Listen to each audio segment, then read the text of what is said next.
நம்ம இந்த மாடியூலை முடிச்சுக்கலாம் அப்படின்னு நினைக்கிறேன். ஸோ வேல்யூவை வந்து ஒரு ஸ்ட்ராட்டஜியாக பயன்படுத்துவது எப்படி, அதாவது நம்ம வியூகவியல், வணிக வியூகம், பிஸ்னஸ் ஸ்ட்ராட்டஜி அப்படின்னு வரும்பொழுது அதில் நிறைய ஸ்ட்ராட்டஜி இருக்கு. இப்போ கொஞ்சம் முன்னால கூட சிலம்பேஸ்வரர் வந்து ப்ளூ ஓஷன் ஸ்ட்ராட்டஜி பற்றி சொன்னார் இல்லையா? அதே மாதிரி வேல்யூவை ஒரு ஸ்ட்ராட்டஜியாக பயன்படுத்துவது எப்படி அப்படிங்கிறதா நம்ம இப்போ பார்க்குறோம். அப்போ வேல்யூனா என்ன அப்படிங்கிறது நமக்கு முதல்ல தெரிஞ்சிருக்கணும். வேல்யூனா என்ன, வேல்யூ கிரியேஷன்னா என்ன அப்படின்னா, ஒரு நிறுவனம் தங்களுடைய ஒரு கஸ்டமர் வந்து ஒரு 100 ரூபாய் கொடுக்குறாருன்னா அந்த 100 ரூபாய்க்கு அவருக்கான பெனிஃபிட்டை எவ்வளவு மேக்சிமைஸ் பண்ண முடியும் அப்படிங்கிறத யோசிக்கணும். இரண்டாவது, அவங்க காம்படிட்டர் தாண்டி ஒரு காம்படிட்டர் கொடுக்காத என்னென்ன பெனிஃபிட் எல்லாம் அந்த ப்ரைஸுக்கு கொடுக்க முடியும் அப்படிங்கிறத பற்றி யோசிக்கணும். இதுதான் வந்து வேல்யூ ஸ்ட்ராட்டஜி. வேல்யூவை வந்து ஒரு ஸ்ட்ராட்டஜியாக பயன்படுத்துவது, அதாவது என்னெல்லாம் மெத்தட்ஸை நீங்கள் பயன்படுத்தி உங்களுடைய கஸ்டமருக்கான பெனிஃபிட்டை நீங்கள் மேக்ஸிமைஸ் பண்ணுறதுக்கு ட்ரை பண்ணுறீங்க. உங்களுடைய போட்டியாளர்கள் வந்து நீங்கள் எந்த அளவுக்கு விலக்கி நிற்கிறீங்க, அல்லது வேறுபட்டு நிற்கிறீங்க, அல்லது உயர்ந்து நிற்கிறீங்க, இதை குறித்த பார்வை தான் வந்து வேல்யூ ஸ்ட்ராட்டஜி. ஸோ இதுல என்ன ரொம்ப முக்கியம் அப்படின்னா, அது ஒரு கஸ்டமர் சென்ட்ரிக் அப்ரோச்சா இருக்கணும். கஸ்டமருடைய ப்ரையாரிட்டிஸ் என்ன அப்படிங்கிறத இங்க பின் பாயிண்டா தெரிஞ்சிருக்கணும். ஸோ நீங்க அவங்ககிட்ட நீங்க சர்வே பண்ணுவீங்களா, ஃபீட்பேக் பண்ணுவீங்களா, எடுப்பீங்களா, அல்லது வந்து உங்களுடைய அல்காரிதம் மூலமாக நீங்க கண்டுபிடிப்பீங்களா, உங்களுடைய டெக்னாலஜியை உங்களுக்கு சொல்லித்தரதா, இதெல்லாம் இதை நீங்க பயன்படுத்தினாலும் உங்களுடைய எல்லா ஆப்ரேஷன்லையும், உங்களுடைய ப்ராடக்ட் டெவலப்மெண்ட் ஸ்டேஜ்ல இருந்து கஸ்டமர் சர்வீஸ் வரைக்கும் கஸ்டமருக்கு என்ன தேவை, அவனுடைய ப்ரையாரிட்டி என்ன, இதை முன்வைத்து நீங்க நகரும் பொழுது இந்த வேல்யூ கிரியேட் ஆகுது. ஸோ நான் ஏற்கனவே சொன்ன மாதிரி இந்த வேல்யூவை வந்து ஒரு ஸ்ட்ராட்டஜியாக யூஸ் பண்ணுவதுடைய பர்பஸ் என்ன அப்படின்னா, ஒன்று ஒரு காம்படிட்டிவ் டிஃப்ரென்ஷியேஷன். மார்க்கெட் பிளேஸ்ல ஒரு 10 பிளேயர்ஸ் இருக்கிற இடத்துல நீங்க மட்டும் அவங்களை எல்லாம் தாண்டி வேறுபட்டு உயர்ந்து நிற்கிறீர்கள். இந்த டிஃப்ரென்ஷியேஷனை கிரியேட் பண்றது தான் வேல்யூ ஸ்ட்ராட்டஜியுடைய முதல் நோக்கம். இப்படி நீங்க பண்ணும் பொழுது என்ன ஆகும் அப்படின்னா, உங்களுடைய எக்ஸிஸ்டிங் கஸ்டமர்ஸையும் நீங்க ரீடைன் பண்ணுவீங்க, புது கஸ்டமர்ஸையும் நீங்க அட்ராக்ட் பண்ணுவீங்க. ஸோ நம்ம வேல்யூ ப்ரொபோசிஷன் அப்படிங்கிறத பற்றி ரொம்ப டீட்டெயிலாக பார்த்தோம். வேல்யூ ப்ரொபோசிஷன்னா என்ன, நீ என்னுடைய ப்ராடக்ட்டுக்கு இந்த காசு தரும் பொழுது நான் வந்து உனக்கு இந்த இந்த கெயினெல்லாம் நீ வந்து அச்சீவ் பண்ணுவ, உன்னுடைய இந்தந்த பெயின்ஸ் போகும் அப்படின்னு சொல்றது வந்து வேல்யூ ப்ரொபோசிஷன். அதாவது நீங்க ப்ரப்போஸ் பண்றீங்க, நீ கொடுக்குற காசுக்கு நான் இந்தந்த பெனிஃபிட்டை நான் உனக்கு தருவேன் அப்படின்னு சொல்றது வந்து வேல்யூ ப்ரொபோசிஷன். வேல்யூ கிரியேஷன்னா என்ன அப்படின்னா, ரெண்டும் வந்து ஒன்று இன்டர் ரிலேட்டட். நீங்க என்ன உங்க வேல்யூ ப்ரொபோசிஷன்ல சொல்றீங்களோ, நீங்க என்னெல்லாம் பெனிஃபிட் தருவேன், என்னெல்லாம் பெயின் பாயிண்ட்ஸ் நீங்களும் சொல்றீங்களோ, அதை உங்களுடைய ப்ராடக்ட்ல அல்லது சர்வீஸ்ல உருவாக்குவது தான் வேல்யூ கிரியேஷன். அல்லது ரிவர்ஸும் நீங்க சொன்னீங்கன்னா, உங்களுடைய ப்ராடக்ட் எந்தெந்த கெயின்ஸ் எல்லாம் கஸ்டமருக்கு கொடுக்குதோ, எந்தெந்த பெயின்ஸ் எல்லாம் நீக்குதோ, எந்த காம்படிட்டர் வந்து எப்படி வித்தியாசப்படுதோ, அதை ஒரு நல்ல அழகான சொற்களால கோர்த்து கஸ்டமருக்கு சொல்வது தான் வேல்யூ ப்ரொபோசிஷன். ஸோ நான் திரும்ப திரும்ப மனதில் பதியணுங்கிறதுக்காக ஒரு சொல்லாடலை சொல்லிட்டே வரேன். வேல்யூ கிரியேஷன் அப்படிங்கிறது வந்து செயல், வேல்யூ ப்ரொபோசிஷன் அப்படிங்கிறது சொல். சரிதானே? ஸோ இந்த சொல்லுக்கும் செயலுக்கும் ஒன்றுக்கு ஒன்று தொடர்புடையதாக இருக்கணும், ரெண்டும் வேறுபட்டு நிற்கக்கூடாது. அதுக்கு நம்ம பார்ப்போம்.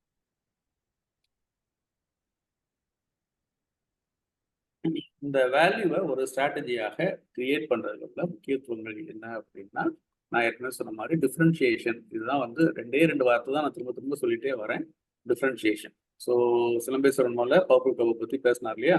பர்பிள் கவ்னா என்ன, ஆயிரக்கணக்கான ப்ரௌன் கலர் மாடுகள் இருக்கிற இடத்துல நீங்க மட்டும் ஒரு ஊதா பசுவாக இருக்கும் பொழுது நீங்க ஒரு டிஃப்ரென்ஷியேஷன் அங்கே உங்க ப்ராடக்டை பற்றியோ உங்க சர்வீஸை பற்றியோ தெரியுது இல்லையா? ஸோ இந்த டிஃப்ரென்ஷியேஷன் வந்து உங்களுடைய ப்ராடக்டுடைய ஃபீச்சர்ஸ்ல இருக்கலாம், நீங்க கொடுக்கக்கூடிய கஸ்டமர் சர்வீஸ்ல இருக்கலாம், நீங்க உங்களுடைய ப்ரைஸ்ல இருக்கலாம், அல்லது ஓவரால் கஸ்டமர் எக்ஸ்பீரியன்ஸ்ல இருக்கலாம். எங்கேயோ வந்து நீங்க உங்க காம்படிட்டர் வந்து வித்தியாசப்பட்டு இருக்கணும்.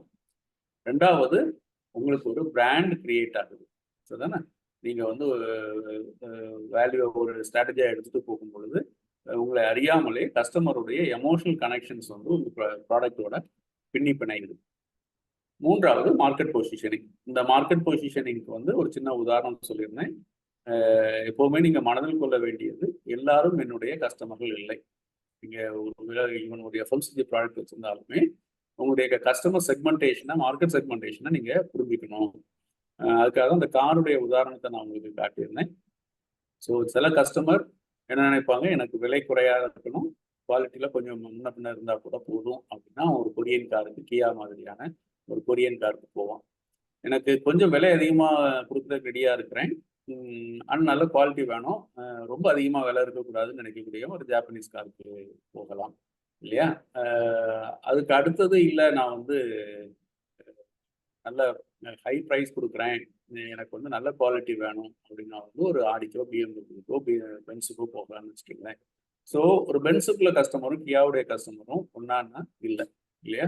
அப்போ நீங்க பிச் பண்ணக்கூடிய ப்ராடக்ட், நீங்க செல் பண்ணக்கூடிய ப்ராடக்ட் எந்த மார்க்கெட்டுக்கான ப்ராடக்ட் அப்படிங்கிறத பார்த்து அந்த மார்க்கெட்ல போய் நீங்க தெளிவா உட்கார்ந்துக்கிறது அப்படின்றது தான் மார்க்கெட் பொசிஷனிங். அதுக்கப்புறம் வந்து நீங்க வேல்யூ ஒரு ஸ்ட்ராட்டஜியா எடுக்கும் பொழுது உங்களுடைய க்ரோத் லாங் டேர்மா இருக்கும், ஒரு சஸ்டைனபிள் க்ரோத் இருக்கும். ஈவன் ஒரு கொரோனா மாதிரியோ, ஒரு இன்ஃப்ளேஷன் மாதிரியோ ஒரு வீழ்ச்சி வரும்பொழுது கூட நீங்கள் மீண்டெழுதல் அப்படிங்கிறது வந்து ரொம்ப குயிக்காக இருக்கும். சரிதானே? ஸோ இந்த long term growth, short term growth பற்றி பார்க்கும் பொழுது தான் நான் உங்களுக்கு ஒரு உதாரணம் சொன்னேன். இப்போ எந்த நிறுவனம் வந்து ஒரு வேல்யூவை கொடுக்காம காசு சம்பாதிக்கிறதுக்கு முயற்சிக்குது, அப்படிலாம் ஒரு கம்பெனி இருக்குமா? எல்லாருமே வந்து கஸ்டமருக்கு நல்ல சர்வீஸ் கொடுத்து, நல்ல ப்ராடக்ட் கொடுத்து சம்பாதிக்கணும்னு தானே நம்ம நினைக்கிறோம். அப்படின்னா அதுக்கு தான் நான் உங்களுக்கு ஒரு உதாரணம் சொல்லியிருந்தேன். ஒரு நல்ல ரெஸ்டாரண்ட், ஒரு ரெசிடென்ஸ் ஏரியாவில் இருக்கக்கூடிய ஒரு ரெஸ்டாரண்ட்டுக்கும், ஒரு 4 வீலர் இருக்கக்கூடிய மோட்டல், குறிப்பாக கவர்மெண்ட் பஸ்ஸஸ் இருக்கக்கூடிய மோட்டலுக்கும் நீங்கள் ஒரு வித்தியாசத்தை எடுத்து பார்த்தீங்கன்னா, லாங் டேர்ம் க்ரோத்தை பற்றி கவலைப்படாமல், இன்னைக்கு நான் காசு சம்பாதிச்சா போதும், இன்னைக்கு எனக்கு 2 பஸ் வருது, அந்த டிரைவர் கண்டக்டருக்கு நான் ஃப்ரீயாக சாப்பாடு கொடுத்துட்டு இந்த பேசஞ்சர்கிட்ட வந்து எவ்வளோ அதிகமாக கொள்ளையடிக்க முடியும், எவ்வளவு தரக்குறைவான ஃபெசிலிட்டி கொடுத்து, தரக்குறைவான உணவு கொடுத்து சம்பாதிக்க முடியும்னு ஒருத்தர் யோசிக்கும் போது அங்கே வேல்யூ கிரியேட் ஆகிறதுல அவனுடைய க்ரோத் லாங் டேர்மாக இருக்காது இல்லையா? ஸோ இந்த உதாரணம் உங்கள் மனசில் இருந்ததுன்னா உங்களுக்கு வந்து அந்த வேல்யூ கிரியேஷனுடைய அருமை வந்து ரொம்ப ஆழமாக மனசில் பதியும். ஸோ இந்த வேல்யூ வந்து ஒரு ஸ்ட்ராட்டஜியாக நீங்கள் எடுக்கும் பொழுது அதனுடைய உட்கூறுகள் என்ன, காம்பனன்ட்ஸ் என்ன அப்படிங்கிறத நீங்கள் பார்த்தீங்கன்னா, முதல்ல வந்து நீங்கள் நான் ஏற்கனவே சொன்ன மாதிரி பின் பாயிண்டிங் கஸ்டமர்ஸ் ப்ரையாரிட்டின்னு நான் ஏற்கனவே சொல்லியிருந்தேன் இல்லையா? அப்போது கஸ்டமருடைய ப்ரையாரிட்டி உங்களுக்கு எப்போ தெரியும்? நீங்கள் உங்கள் கஸ்டமர்கிட்ட வந்து கற்றுக்கொள்ளும் பொழுது தான் உங்களுடைய கஸ்டமர் ப்ரையாரிட்டி தெரியும். ஸோ இந்த கஸ்டமர் ப்ரையாரிட்டியை நீங்கள் எங்கேருந்து எடுத்துக்கிறது, கஸ்டமர் சென்ட்ரிக் அப்ரோச் நீங்கள் எப்படி எடுக்கிறது அப்படின்னா, நீங்கள் அவனுடைய சைக்கோகிராஃபி உங்களுக்கு தெரியணும், அவனுடைய பிஹேவியர் பேட்டர்ன் உங்களுக்கு தெரியணும், அவனுடைய தேவைகள் உங்களுக்கு தெரியணும், அவனுடைய ப்ரிஃபரன்சஸ் உங்களுக்கு தெரியணும், அவனுடைய பெயின் பாயிண்ட்ஸ் தெரியணும், டேட்டா மூலமாக உங்களுக்கு கிடைக்கக்கூடிய இன்சைட்ஸ் உங்களுக்கு கிடைக்கணும், கஸ்டமருடைய ஃபீட்பேக் தெரியணும், மார்க்கெட்டுடைய ரிசர்ச் உங்களுக்கு கையில் இருக்கணும், மார்க்கெட்டுடைய ட்ரெண்ட் எங்கே போயிட்டு இருக்கு அப்படிங்கிறது தெரியணும், புதிதாக உருவாகக்கூடிய ஆப்பர்ச்சுனிட்டிஸ் என்னங்கிறதெல்லாம் உங்களுக்கு தெரியணும். ஸோ உங்களுடைய சந்தையை, உங்களுடைய கஸ்டமரை, உங்களுடைய கஸ்டமருடைய உலகத்தை நீங்கள் ரொம்ப உன்னிப்பாக கவனித்துக் கொண்டிருக்க வேண்டும். ரெண்டாவது, ஒரு நல்ல வேல்யூ ப்ரொபோஷன் உங்களுக்கு எழுதணும். ஏற்கனவே உள்ளவங்களுக்குலாம் ஒரு வேல்யூ ப்ரொபோஷன் இல்லாதவங்களுக்குலாம் ஜவஹர் சார் எழுதி காமிச்சாங்க. ஸோ வேல்யூ ப்ரொபோசிஷன்னா என்ன அப்படின்னா, நான் ஏற்கனவே சொன்ன மாதிரி, நீ கொடுக்கக்கூடிய இந்த காசுக்கு நான் உனக்கு இந்த மதிப்பை உறுதியளிக்கிறேன் அப்படின்னு சொல்றது தான் value proposition. So value proposition வந்து ஒரு மிஷன் ஸ்டேட்மெண்ட் இல்லை, வேல்யூ ப்ரொபோசிஷன் வந்து ஒரு டேக்லைன் இல்லை. அது இது ரெண்டுக்கும் வித்தியாசம் இருக்குது. நம்ம ஏற்கனவே வந்து வேல்யூ ப்ரொபோசிஷன் வந்து ரொம்ப டீப்பாக பார்த்ததுனால நான் அதுக்குள்ளே போகலை. நீங்கள் சில கம்பெனியுடைய சாம்பிள் வேல்யூ ப்ரொபோஷன் கூட நீங்கள் கூகுள் பண்ணி பார்க்கலாம். கூகுளுடைய வேல்யூ ப்ரொபோஷன் என்ன, ஒரு ஜொமாட்டோடைய வேல்யூ ப்ரொபோஷன் என்ன, இதெல்லாம் நீங்கள் கூகுள் பண்ணி பார்க்கலாம். பார்த்துட்டு உங்கள் நிறுவனத்திற்கும் ஒரு நல்ல வேல்யூ ப்ரொபோஷனை எழுதி அதை எங்கெல்லாம் கஸ்டமர் டச் பாயிண்ட் இருக்குதோ, உங்களுடைய வெப்சைட்டுடைய லேண்டிங் பேஜ்ல இருந்து வேற எங்கெல்லாம் உங்களுக்கு டச் பாயிண்ட்ஸ் கிரியேட் ஆகுதோ அங்கெல்லாம் உங்களுடைய வேல்யூ ப்ரொபோஷனை நீங்கள் கஸ்டமருக்கு சொல்லணும். இது வந்து அடுத்த காம்பனன்ட். மூன்றாவது, தொடர்ச்சியாக நீங்கள் இனோவேட் பண்ணிக்கிட்டே இருக்கணும். மார்க்கெட் மாற மாற, கஸ்டமருடைய எதிர்பார்ப்பு மாற மாற, டெக்னாலஜி மாறும் பொழுது, சரியா, கஸ்டமர் ஒரே மாதிரி இருக்கிறது இல்லை. ஸோ நீங்கள் வந்து நீங்கள் கொடுக்கக்கூடிய ப்ராடக்ட்லையோ சர்வீஸ்லையோ தொடர்ச்சியாக நீங்கள் இனோவேட் பண்ணிக்கிட்டே இருக்கணும். ரெண்டாவது, நான் ஏற்கனவே சொன்னேன் இல்லையா, சொல்லும் செயலும் ஒன்று போல இருக்கணும். நீங்க உங்க ப்ரொபோசிஷன்ல என்ன குவாலிட்டியை நான் தருவேன்னு நீங்க உங்க கஸ்டமருக்கு அஷ்யூர் பண்றீங்களோ, அது உங்க ப்ராடக்ட்லயோ உங்க சர்வீஸ்லயோ கட்டாயமாக இருக்கணும். அதற்கும் இதற்கும் பொருந்தாமல் போகும்பொழுது கஸ்டமர்களுக்கு உங்க மேல இருக்கக்கூடிய நம்பிக்கை, உங்களுடைய கிரெடிபிலிட்டி போயிடும். அதற்கு அப்புறம் உங்களுடைய ஆப்ரேஷன் ப்ராசஸை நீங்க எஃபிஷியண்டா வச்சுக்கணும். நீங்க ஒரு இன்எஃபிஷியன்ட் ஆப்ரேஷன் ப்ராசஸ், ஒரு அவுடேட்டட் மிஷினரி நீங்க வச்சிருந்தீங்க அப்படின்னா என்ன ஆகும்? ஆட்டோமேட்டிக்கா உங்களுடைய இன்எஃபிஷியன்சி காரணமாக உங்களுடைய காஸ்ட் அதிகமாகும். இந்த காஸ்ட்டை நீங்க கஸ்டமர் தலையில கட்டணும் அப்படின்னு நினைக்கும் பொழுது அவன் உங்களை விட்டு விலகி போயிடுவான் இல்லையா? அப்போ நீங்க எவ்வளவு எஃபிஷியண்டா உங்களுடைய ஆப்ரேஷன் ப்ராசஸை வச்சுக்கிறீங்களோ, டெக்னாலஜி முறையை எவ்வளவு வேகமா அடாப்ட் பண்றீங்களோ, லேட்டஸ்ட் மிஷின்ஸ் எங்க எவ்வளவு யூஸ் பண்றீங்களோ அப்படி பண்ணும்பொழுது உங்களுடைய காஸ்ட் குறையும். அந்த பெனிஃபிட்டை நீங்க கஸ்டமருக்கு பாஸ் ஆன் பண்ண முடியும். அதற்கு அப்புறமாக உங்களுடைய கஸ்டமருடைய எக்ஸ்பீரியன்ஸை நீங்க என்ஹான்ஸ் பண்ணணும். கஸ்டமர் ஜேர்னின்னு ஒன்று இருக்கு இல்லையா? அவன் ஒரு அவேர்னஸ்ல இருந்து அட்வொகசி லெவல் வரைக்கும் இதுதான் கஸ்டமர் ஜேர்னின்னு சொல்றோம். அவேர்னஸ்னா என்ன? இப்படி ஒரு ப்ராடக்ட் இருக்குது, அல்லது இப்படி ஒரு ஆள் இப்படி ஒரு சர்வீஸ் கொடுக்குறாருன்னு உங்க கஸ்டமர் யார் மூலமாகவோ, சோசியல் மீடியாலேயோ, ஒரு ஹேர்சை மூலமாகவோ, அல்லது இன்னொரு விளம்பரம் மூலமாகவோ, இதுவோ மூலமாகவோ உங்களுக்கு அவன் அறிய வருகிற காலகட்டத்திலிருந்து அவன் ஒரு நல்ல அனலைஸ் பண்ணி உங்க ப்ராடக்டை வாங்கி பயன்படுத்தி இதை நீயும் வாங்கு, இது நல்லா இருக்குது அப்படின்னு இன்னொருத்தவங்களுக்கு ஒரு அட்வொகேட் பண்ணுவான் இல்லையா? அந்த ஸ்டேஜ் வரைக்கும் எல்லா டச் பாயிண்ட்லையும் அவனுடைய எக்ஸ்பீரியன்ஸை நீங்க எவ்வளவு தூரம் ஒரு நினைவு கூறத்தக்க ஒரு இனிமையான நினைவாக வைக்கிறதுக்கு நீங்க முயற்சிக்கிறீங்களோ அந்த அளவுக்கு உங்களுடைய வேல்யூ அதிகமாகும். ஸோ இது அடுத்த காம்பனன்ட். அதுக்கப்புறம் பிராண்ட் ஐடென்டிட்டி. நீங்க என்ன வேல்யூ ப்ரொபோஷன் சொல்றீங்களோ அதை கஸ்டமருடைய மனதில் ஆழமாக பதிய வைக்கத்தக்கதாக நீங்க ஒரு பிராண்டா உருவாகணும். சரிதானே? உங்களுடைய காம்படிட்டர் இல்லாத ஹைலைட்டான விஷயங்கள் அல்லது யூனிக்கான விஷயங்கள் உங்கள்கிட்ட என்னெல்லாம் இருக்குது அப்படிங்கிறத சொல்லி ஒரு எமோஷனல் கனெக்ஷனை உங்களுக்கும் உங்களுடைய கஸ்டமருக்கும் நடுவில் நீங்க உருவாக்கணும். அடுத்ததா ரொம்ப முக்கியமானது, கண்டினியூஸா நீங்க ஃபீட்பேக் வாங்கிக்கிட்டே இருக்கணும் கஸ்டமருக்கு. அப்பதான் நீங்க உங்களுடைய ப்ராடக்டை இம்ப்ரூவ் பண்ண முடியும். இந்த கஸ்டமர் ஃபீட்பேக்கு நம்ம நிறைய டூல்ஸ் பார்த்தோம். அது சர்வேயா இருக்கலாம், ரிவ்யூவா இருக்கலாம், ஃபீட்பேக் மெக்கானிசமா இருக்கலாம், ஃபோன் மூலமா நீங்க வாங்கலாம், அல்லது கூகுள் ரிவ்யூ மூலமா வாங்கலாம், சோஷியல் லிசனிங் மூலமா நீங்க நடக்கலாம். அப்போ நீங்க ஒவ்வொரு முறை உங்க கஸ்டமர்லேருந்து ஒரு நெகட்டிவ் ஃபீட்பேக் வரும்பொழுது நீங்க இமீடியட்டா அதை சரி பண்ணணும். அப்படின்னா அந்த ஃபீட்பேக் லூப் அப்படிங்கிறது கம்ப்ளீட் ஆகும். அப்படிங்கிறதுனால தொடர்ச்சியா நீங்க ஃபீட்பேக் வாங்க. அதுக்கு கடைசியா சஸ்டைனபிலிட்டி அண்ட் சோஷியல் ரெஸ்பான்சிபிலிட்டி. உலகம் வேகமாக மாறிட்டு இருக்குது, மக்களுடைய பார்வை மாறுது, மதிப்பீடுகள் மாறுது. அப்போ இப்போ ஒரு காலகட்டத்தில் உங்களுக்கு லாபம் மட்டுமே நோக்கமா இருந்திருக்கலாம். ஆனா இப்போ ஒரு சஸ்டைனபிள் கோல் அப்படின்னு வரும்பொழுது எனக்கு லாபம் முக்கியம், ஆனால் இந்த மண்ணை அழித்து இந்த மண்ணுக்கு துரோகம் செய்து வருங்கால தலைமுறைக்கு துரோகம் செய்து நான் அந்த லாபத்தை சம்பாதிக்க மாட்டேன். இந்த பிளானட் எனக்கு முக்கியம், இந்த எனக்கு லாபம் முக்கியம், ஆனால் நான் மனிதர்களை சுரண்டி அந்த லாபத்தை நான் சம்பாதிக்க மாட்டேன். அப்போ அந்த ட்ரிபிள் பி அப்ரோச் நீங்க எடுக்கும்போது, பீப்புள் பிளானட் ப்ராஃபிட் அப்படிங்கிற அப்ரோச் எடுக்கும்போது அது ஒரு சஸ்டைனபிள் கோலா மாறுது. நீங்க இப்படி ஒரு சஸ்டைனபிள் கோலோட ஃபங்க்ஷன் பண்றீங்க அப்படிங்கிறது உங்களுடைய கஸ்டமருக்கு தெரிய வரும்பொழுது அதற்காகவே ஒரு செட் ஆஃப் கஸ்டமர்ஸ் உங்களுக்கு உருவாவாங்க. அதே மாதிரி உங்களுக்குன்னு சோஷியல் ரெஸ்பான்சிபிலிட்டி இருக்குது. உங்களை சுற்றி இருக்கக்கூடிய உலகம், இந்த சமூகத்துல இருந்து தான் நீங்க சம்பாதிக்கிறீங்க. அந்த giving back to the society அப்படிங்கிறது ஒரு முக்கியமான பொறுப்பு நிறுவனங்களுக்கு. அதுக்கு அந்த சிஎஸ்ஆர்லாம் இப்போ இருக்குது. அப்போ நீங்க என்னென்ன சிஎஸ்ஆர் ஆக்டிவிட்டிஸ் பண்றீங்க அப்படிங்கிறத பார்க்கும்பொழுது இந்த நிறுவனம் இப்போ டாட்டாவா இவ்வளவு சமூக சேவை பண்றான்னு வரும்பொழுது ஆட்டோமேட்டிக்கா ஒரு கஸ்டமருடைய கனெக்ஷன், எமோஷனல் கனெக்ஷன்ஸ் அவங்க கூட போகுது. அதற்கான கஸ்டமர்கள் அவர்களை பின்தொடர்கிறார்கள். இப்போ நான் கடைசியாக பேசினேன் அந்த வேல்யூஸ்டிக் அப்ரோச்சோட ஃப்ரேம் ஒர்க்குடைய ரிலேட்டட் தான் இது வேல்யூ பேஸ்டு ப்ரைஸிங் அப்படிங்கிறது. இந்த வேல்யூ பேஸ்டு ப்ரைஸிங் அப்படிங்கிறது என்ன? நீங்க ஒரு பொருளை உருவாக்கும் பொழுது உங்களுக்கு ஒரு காஸ்ட் இருக்குது, நீங்க ஒரு மார்க்கப் வைக்கிறீங்க. ஆனால் கஸ்டமருடைய பர்சீவ்டு வேல்யூன்னு ஒன்று இருக்குது. பர்சீவ்டு வேல்யூனா என்ன அப்படின்னா, இந்த ப்ராடக்ட்டுக்கு நான் இந்த விலை கொடுக்கலாம் அப்படிங்கிறத அவன் தீர்மானிக்கிறான் இல்லையா? அந்த பெர்சீவ்டு வேல்யூ அதிகமாக இருக்கும் பொழுது நீங்க இப்போ ப்ரைஸை ஃபிக்ஸ் பண்ணும் பொழுது நீங்க உங்க காஸ்ட்டை வச்சு நீங்க ஃபிக்ஸ் பண்ண போறீங்களா, உங்க மார்க்கெட்டை வச்சு ஃபிக்ஸ் பண்ண போறீங்களா, உங்களுடைய கஸ்டமருடைய மனம் அறிந்து ஃபிக்ஸ் பண்ண போறீங்களா அப்படிங்கிறது தான் இதில் ரொம்ப முக்கியம். ஸோ உங்களுடைய ப்ராடக்ட்டுக்கு கஸ்டமருடைய பர்சீவ்டு வேல்யூ அதிகமாக இருக்கும் பொழுது அவன் டிலைட்ஃபுல்லாக இருக்கான்னு அர்த்தம் உங்கள் ப்ராடக்ட்டில். அப்போ உங்களுடைய மார்ஜின் அதிகரிக்கத்தக்கதாக நீங்கள் ப்ரைஸை கூட்டிக்க முடியும். அதர்வைஸ் அங்கே கஸ்டமர் ஹாப்பியாக இல்லாத பட்சத்தில் நீங்கள் ஒரு மார்க்கப் வைக்கிறதே உங்களுக்கு சிரமமாக இருக்கும். ஸோ இந்த வேல்யூ பேஸ்ட் ப்ரைஸிங்கில் ஒரு 3 மாடல் நான் சொல்லியிருந்தேன். 2 ரொம்ப டைரக்டாக ரிலேட்டட், ஒன்று அத்தனை டைரக்டாக ரிலேட்டடாக இல்லாமல் கூட அது சீசனலாக ரிலேட்டட். ஒன்று டயர்டு ப்ரைஸிங் ஸ்ட்ரக்சர். என்ன அப்படின்னா படிநிலைகளில் நீங்கள் உங்களுடைய விலையை ஃபிக்ஸ் பண்ணுறது தான் டயர்டு ப்ரைஸிங் ஸ்ட்ரக்சர். நம்ம இதை பெரும்பாலும்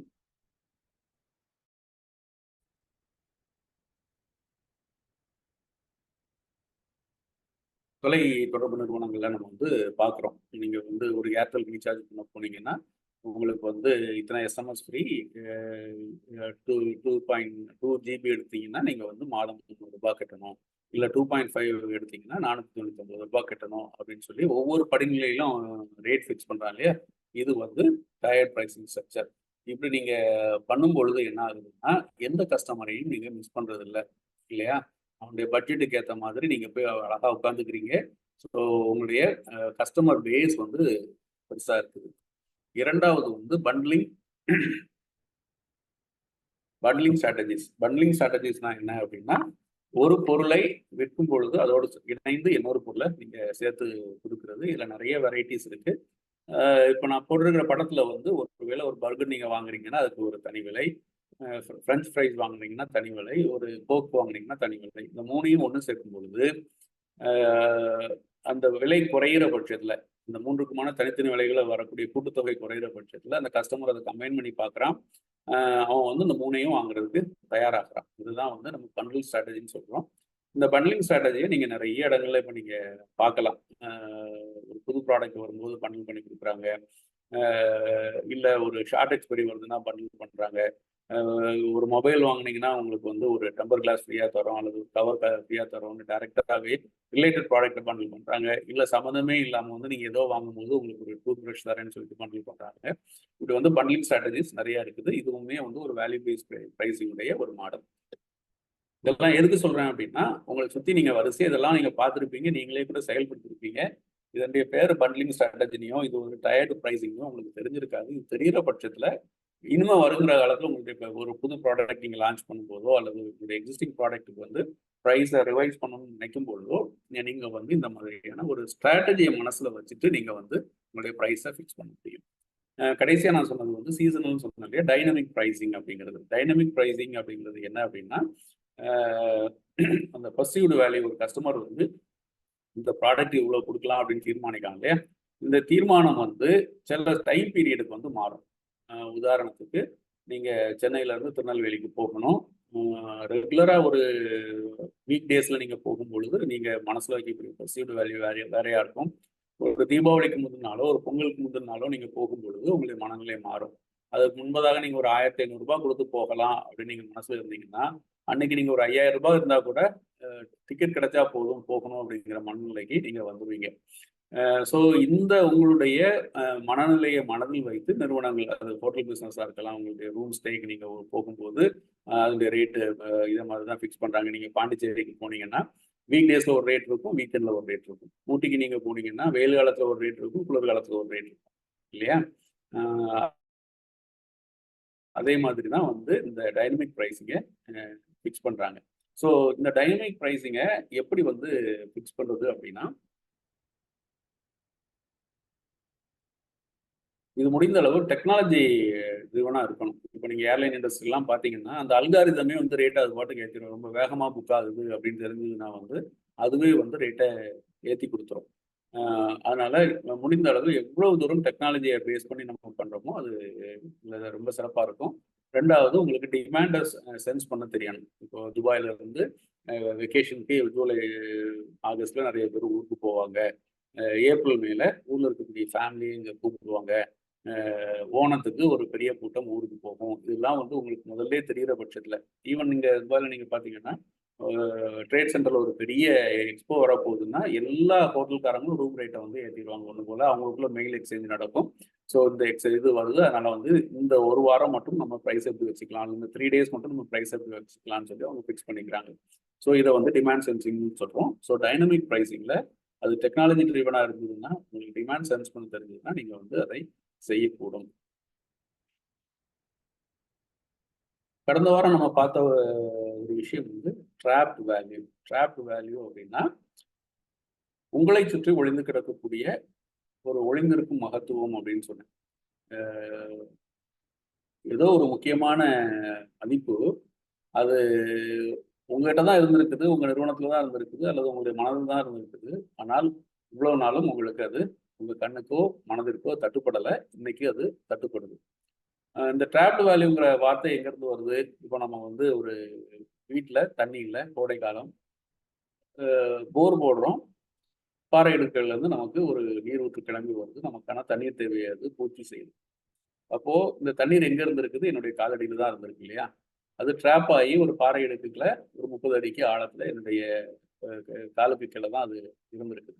ஸோ இதை மாதிரி எத்தனையோ வேல்யூக்கள் வந்து ஒரு பெட்ரோலியம் ப்ராடக்ட் நீங்கள் எடுத்து பார்த்தீங்கன்னா அப்படிதான் அது பாறை இடுக்குல ஒளிந்திருக்குது, இருக்கிறாங்க அது வழியில். ஸோ இதே போல கண்ணுக்கு புலப்படாத எத்தனையோ விஷயங்கள், இதுவரைக்கும் கண்ணுக்கு புலப்பற்றாத எத்தனையோ விஷயங்கள் உங்கள் காலடியில் உறங்கி கிடக்கக்கூடும். அதை நீங்க அடையாளப்படுத்தி எடுக்கிறது தான் வந்து ட்ராப் வேல்யூவை நீங்க வெளியே கொண்டு வர்றது, அன்லாக்கிங் த ட்ராப் வேல்யூ அப்படின்னு சொல்லக்கூடியது. ஸோ இது வந்து ஒருவேளை சிலது வந்து முழுமையாகவே தெரியாமல் போயிருந்திருக்கலாம், அல்லது சிலது வந்து அண்டர் யூட்டிலைசேஷன்ல இருந்திருக்கலாம். ஸோ இந்த ட்ராப் வேல்யூ எங்கெல்லாம் இருக்கும் அப்படின்னா இருக்கக்கூடும் அப்படின்னா வந்து ஒன்று உங்களுடைய அசட், உங்களுடைய நிறுவனத்தில் இருக்கக்கூடிய அசட்டை நீங்கள் முழுமையாக பயன்படுத்தாமல் இருந்திருப்பீங்க. ஒரு மிஷின் வந்து 24 ஹவர்ஸ் ஒர்க் பண்ணக்கூடிய கெப்பாசிட்டி இருந்திருக்கும். நீங்கள் சிங்கிள் ஷிஃப்ட் ஒர்க் பண்ணிட்டு இருப்பீங்க, 8 மணி நேரம் மட்டும் ஒர்க் பண்ணிட்டு இருந்திருப்பீங்க. நான் கடந்த வாரம் ஒரு உதாரணம் சொன்னேன். இப்போ ஏர்லைன்ஸ் இண்டஸ்ட்ரி பார்த்தீங்கன்னா எமிரேட்ஸ் ஏர்லைன்ஸ் ஒரு நாளைக்கு அந்த ஆவரேஜ் ஃப்ளைங் ஒரு ஏர்கிராஃப்ட் 18.5 மெயின்டைன் பண்ணிட்டு இருக்கும்போது ஏர் இந்தியா மாதிரியான நிறுவனங்கள் வந்து இப்போ தான் 11K வர்றாங்க. இதுக்கு முன்னால் அவங்க வெறும் 8.5 வச்சுட்டு இருந்தாங்க. அப்போ 2 பேர் கையிலையும் அசட் இருக்கு. ஆனால் இவங்க லிவரேஜ் பண்ணுற விதம் வேற, அவங்க லிவரேஜ் பண்ணக்கூடிய விதம் வேற. ஸோ ஹோட்டல்லையோ ஹாஸ்பிட்டல்லையோ பார்த்தீங்கன்னா ஆக்குபன்சி ரேட் அப்படின்னு இருக்கும். இப்போ இன்ஃப்ராஸ்ட்ரக்சருக்கு 2 பேருமே இன்வெஸ்ட் பண்ணியிருப்பாங்க. ஒரு ஹாஸ்பிட்டல் 80% ஆக்குபன்சி ரேட் இருக்கும், இன்னொன்று வெறும் 30% தான் ஆக்குபன்சி ரேட் இருக்கும்னு வச்சுக்கிங்களேன். இந்த மாதிரி உங்களுடைய அசட்ஸை வந்து நீங்கள் லிவரேஜ் பண்ணணும். என்னெல்லாம் உங்கள்கிட்ட அசட் இருக்குது, அசட்னு நான் சொல்லக்கூடியது உங்களுடைய டேட்டாவாக கூட இருக்கலாம். சரிதானே? உங்கள் மொபைல் ஃபோனில் ஒரு 7000 நம்பரோ 5000 நம்பரோ 6000 நம்பரோ இருந்திருக்கலாம். இதில் வந்து உங்களுடைய பொட்டன்ஷியல் கஸ்டமர் எவ்வளவோ இருந்திருப்பாங்கன்னு வச்சுக்கோங்களேன். அவங்கள நீங்கள் இது வரைக்கும் நீங்கள் பயன்படுத்தி இருக்கவே மாட்டீங்க. ஒரு ஃபோனோ, ஒரு வாட்ஸ்அப் மெசேஜோ, ஒரு எஸ்எம்எஸோ நீங்கள் அவங்களுக்கு அனுப்பியிருக்கவே மாட்டீங்க. கடந்த வாரம் ஒரு உதாரணம் சொன்னேன். துபாயில் உள்ள ஒரு லா ஃபேம் திடீர்னு அவங்களுக்கு இதை மாதிரி ஒரு யோசனை வந்து ஒரு 5 ஆண்டுகள் 6 ஆண்டுகள் அவங்கள்ட்ட தொடர்ந்து லா சர்வீஸ் எடுத்த, சட்ட உதவிகள் எடுத்த நிறுவனங்களுக்கு வந்து துபாயில் என்னெல்லாம் புதுசாக லேட்டஸ்டாக சட்டத்தில் வந்து மாற்றங்கள் வந்திருக்குன்னு ஒரு நியூஸ் லெட்டர் மாதிரி அனுப்புகிறாங்க. அப்படி அனுப்பும்போது, இமெயில் அனுப்பும் பொழுது இவர்களை விட்டு விலகி போன அல்லது நிறைய சட்ட சிக்கல்களை வச்சுட்டு அதை பெருசாக எடுத்துக்காம இருந்து எத்தனையோ நிறுவனங்கள் வந்து திரும்ப வரும்பொழுது அவங்க சொல்றாங்க, அந்த ஒரு மெயிலே எங்களுக்கு ஒரு 20 பழைய கஸ்டமர் திரும்ப வந்துட்டாங்க அப்படின்னு ஒரு அனுபவத்தை சொன்னாங்கன்னு வச்சுக்கோங்களேன். அதே மாதிரி உங்களுடைய டேட்டாவை வந்து நீங்க பயன்படுத்த தொடங்கும் பொழுது அது இந்த டேட்டா எங்க இருந்தது நேற்று வரைக்கும் எந்த ஃபோன்ல தான் இருந்தது. ஆனா அது ஐடியலா இருந்தது, அதை நான் பயன்படுத்தலை. அதுக்குள்ள வந்து ஒரு வேல்யூ ஒழிஞ்சு இருக்குன்னு நான் நினைக்கல. ஆனா இப்போ வந்து அந்த டேட்டாவை நான் பயன்படுத்துறேன் அப்படிங்கும்போது அது வந்து ஒரு அசட்டை நீங்க லிவரேஜ் பண்றதுக்கு சமானம். ரெண்டாவது, உங்களுடைய ப்ராசஸை நீங்க ஸ்ட்ரீம்லைன் பண்ணணும். நீங்க ஒரு அவுடேட்டடான ப்ராசஸ் நீங்க வச்சிருக்கிறீங்க, தேவைக்கு அதிகமான எம்ப்ளாயீஸ், ஒரு இப்போ நீங்கள் முன்னாடிலாம் நீங்கள் பேங்க்ல நீங்கள் பார்த்தீங்கன்னா ஒரு ப்ராசஸ் இருக்கும். ஒரு செக் எழுதி அது கேஷாக வரணும்னா என்னெல்லாம் பண்ணுவாங்கன்னு உங்களுக்கு தெரியும். ஆனால் இப்போ டெக்னாலஜி மாற மாற மாற அந்த ப்ராசஸ் எவ்வளோ வேகமாக மாறுது பார்த்தீங்களா? இன்னும் பேங்க்ஸ் வந்து அந்த பழைய ப்ராசஸே வச்சுருந்தாங்கன்னா என்ன ஆகும், அவங்களால வந்து காஸ்ட் எஃபெக்டிவாக ஒர்க் பண்ண முடியாது இல்லையா? ஸோ நீங்களும் வந்து உங்கள் நிறுவனத்துலையும் எங்கெல்லாம் வந்து இந்த ப்ராசஸை ஸ்ட்ரீம்லைன் பண்ண முடியுமோ அதை நீங்கள் ஸ்ட்ரீம்லைன் பண்ணணும். மூன்றாவது, சந்தையோடு நீங்கள் பொருந்தி போக வேண்டும். என்னெல்லாம் மார்க்கெட்டில் வந்து புது ப்ராடக்ட் வருது, புது டெக்னாலஜி வருது, ட்ரெண்ட் என்னவா இருக்குது அப்படிங்கிறத நீங்கள் தெரிஞ்சுட்டு அந்த சந்தையில் இருக்கக்கூடிய மாற்றத்தை உருவாங்கி அதற்கு ஏற்றபாடி உங்களுடைய ப்ராடக்டையோ சர்வீஸையோ நீங்கள் மாற்றிக்கொள்ளணும். நான்காவது, உங்கள் நிறுவனத்தில் இருக்கக்கூடிய சைலோஸை நீங்கள் உடைக்கணும். தனித்தனி தீவுகளாக, ஒருவேளை உங்கள் நிறுவனத்தில் நிறைய டிபார்ட்மெண்ட்ஸ் இருக்குது. இப்போ நீங்கள் பெரிய நிறுவனம் நடத்துறீங்க, அங்கே வந்து ஒரு டிபார்ட்மெண்ட்டுக்கு ஒரு டிபார்ட்மெண்ட் வந்து பெரிய அளவில் வந்து கோஆப்ரேஷன் இல்லைனாலே பிரச்சனைகள் இருக்கும். இந்த பிரச்சனையை நீங்கள் கண்டுபிடித்து கலைந்தாலே அது வந்து உங்களுக்கு வந்து ஒரு ட்ராப்டு வேல்யூவை வெளியெடுத்து வரக்கூடியதான். எல்லாரும் ஒத்துசைவோடு பணி செய்யும் பொழுது, அந்த தனித்தனி சைலோவா இல்லாமல், தனித்தனி தீவாக இல்லாமல், ஒருவருக்கு ஒருவர் நல்ல புரிந்துணர்வோடு ஒவ்வொரு நிறுவனமும் ஒர்க் பண்ணும் பொழுதே உங்களுக்கு வந்து அங்கிருந்து ஒரு புது வேல்யூ கிரியேட் ஆகி வரும். அடுத்தது வந்து உங்களுடைய எம்ப்ளாயிஸை நீங்கள் எந்த அளவுக்கு எம்பவர் பண்ணுறீங்க அப்படிங்கிறது ரொம்ப முக்கியம். ரொம்ப விசுவாசமான ஒரு எம்ப்ளாயியா 10 வருஷம் உங்கள்கிட்ட ஒர்க் பண்ணிட்டு இருப்பாரு. அவரு நல்லவராக இருந்தால் மட்டும் போதாது, வல்லவராகவும் இருக்கணும். அப்படின்னா வந்து அவருக்கு வந்து நீங்கள் தொடர்ச்சியாக வந்து ஸ்கில் செட்டை இம்ப்ரூவ் பண்ணுறதுக்கு ட்ரைனிங் எய்தர் நீங்கள் கொடுக்கணும் அல்லது நீங்கள் ட்ரைனிங்க்கு அவரை அனுப்பணும். அது வந்து டெக்னிக்கல் சைடாக இருந்தாலும் சரி, நாலேஜ் பேஸ்டாக இருந்தாலும் சரி, உங்களுடைய எம்ப்ளாயியுடைய அந்த ஸ்கில் அதிகரிக்க உங்களுடைய ஒரு ட்ராப் வேல்யூ வெளியே வரும். அதற்கப்புறமாக இந்த புதிய புதிய டெக்னாலஜிகளை நீங்கள் அரவணைத்துக் கொள்ள வேண்டும். என்னெல்லாம் மார்க்கெட்டில் வந்து இன்னைக்கு வந்து என்ன ட்ரெண்ட் இருக்குது, ஆர்டிஃபிஷியல் இன்டெலிஜென்ஸ் ஒரு ட்ரெண்டுன்னா, இந்த ஆர்டிஃபிஷியல் இன்டெலிஜென்ஸை நான் பயன்படுத்த தொடங்கியிருக்கேன் அப்படிங்கிற கேள்வி வந்து நம்ம ஒரு முறைக்கு 2 முறை நம்ம கேட்டுக்கணும்.